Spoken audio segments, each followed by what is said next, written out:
Hello, welcome to my channel. In this video, I'm going to be sharing a snippet of a question and answer session I had in a particular mentorship session with a couple of young folks. I hope you enjoy it. Please like, share, and subscribe to this channel as it would help me and to help the algorithm to recommend videos like this to other people and to you in the future. Thank you very much for your help. Carry on with the video. So now somebody says, actually, I have business issues. I have issues of not making the right vendor to sell their goods to me. Now, there's something about this question that I took cognizance of. The thing about um, vendor or dealing with vendors is that you might you have to deal with human integrity, and you have to do some sort of background check. Now, in terms of vendor management is something under procurement management in operations management. Now, what exactly is operations management? Let me start from there, from the top to the bottom. Operations management is simply you managing the entire value chain of a business. Let me assume you are into manufacturing of um, peanut butter, for instance.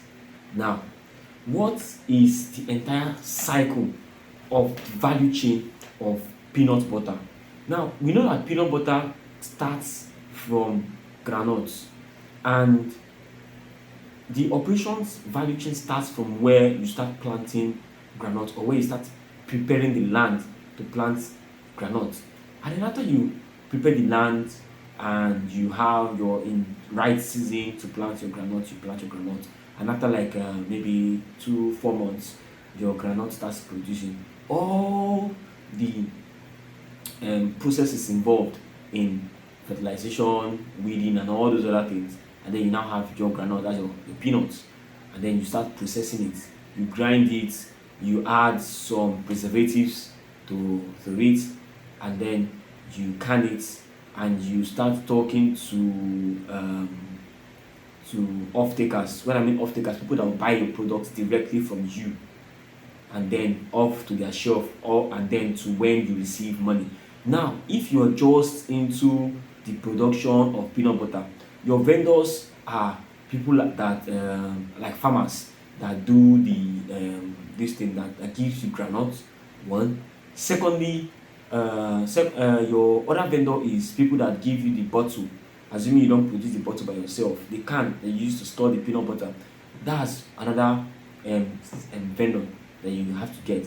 And then maybe if you add chocolate to your peanut butter, the people that supply you with chocolate and maybe any other raw material, those people are your vendors. How do you manage vendors? Now, remember I've started from operations management, and then went to procurement, and then now we are going to how to manage people that you have procurement from. One of the best ways to handle procurement issues and logistics issues is that you can say, you know what, I want to produce peanut butter, however, I need groundnut. Now, if you produce maybe 20 cartons of peanut butter every month, 20 cartons of peanut butter every month to sell to maybe supermarkets or malls or something like that. If you do your maths of how many kilograms of groundnut would I be needing every month to satisfy 20 cans of peanut butter every month. Now, if assuming you need 100 kilogram of groundnut to produce um, to produce 20 cartons of peanut butter every month, you have to look for farmers that can give you without stop all season round, like in all season, dry season, rainy season, every season. You have to look for farmers that can give you 100 kilogram every month to produce 20 cartons of peanut butter. Now, you do not need, or in short, it is very, very detrimental for you to focus on just one set of um, of vendors. It is best you have multiple vendors in different categories, and then you have different pricing from all of them. So you know that okay, this vendor is telling me that I have to pay 10 naira per kilogram. This other vendor is telling me I have to pay 11 naira per kilogram. After you've done that, you now say, okay, you know what? Let me now check who has more integrity or who has the most integrity. Because why managing vendor and procurement things like that, you have to be able to decide, you have to be able to reach a common ground between the price that they're giving to you, the integrity, the speed at which they can execute. Because the hallmark of entrepreneurship is execution. If you cannot execute, please go and look for a job.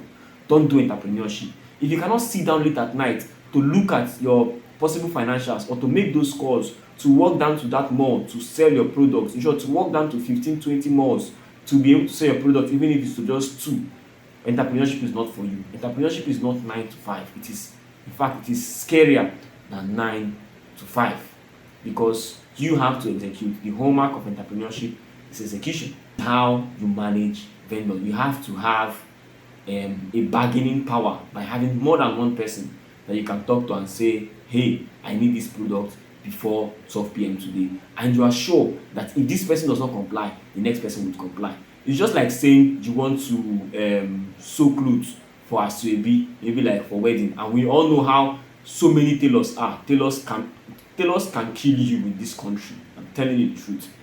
We all know how tailors can be in this country. So if you have maybe your wedding, you want to do your wedding to be very, very big, and then you have maybe 10 girls in your bridal trade or bridal shower. I don't really know what they call it.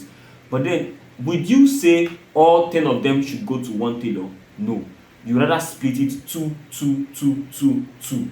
So that if this tailor can finish on time, you can simply pull the dress from another tailor and give to this person. That's the same way you handle vendor. In fact, let me refer to the Bible. The Bible actually gives us a simple way to handle this vendor thing. In the story of the talent, when the master gave 5 talents, 2 talents, and 1 talent. Remember, two of them produced good results, and then one decided to not be entrepreneurial at all. You as an entrepreneur, you do not want to go and start massaging someone's ego that is a vendor in the name of maybe I know this person, I sabi this person. No, if the person messes up, move on. It is simple business. As long as you are not cheating anybody, you are not doing anything against anybody. If a vendor doesn't comply, he is not ready for an entrepreneurship journey, or she is not ready for an entrepreneurship journey. You that do not want your own business to fail, look for another vendor. Even if it means going to places like my one, my two, my three, talk to like 10, 20 people that are selling the same product, get their numbers, so that the moment you need something at a moment's notice, there's no way you talk to 10, 20 people in my one or my three for one product that you will call all 20 of them and say, hey, I need this. Even on a Sunday, one of them will reply. It's 20 people, for crying out loud. People need money in this country. That's the way you deal with vendors. You are an entrepreneur, you really simply know what you want. You need to provide or satisfy your customers' needs to earn money, and you do not want somebody that has a business somewhere that is probably satisfied with his business or with the slackness of his indiscipline or her indiscipline to determine the possible direction of your own business. That is very detrimental.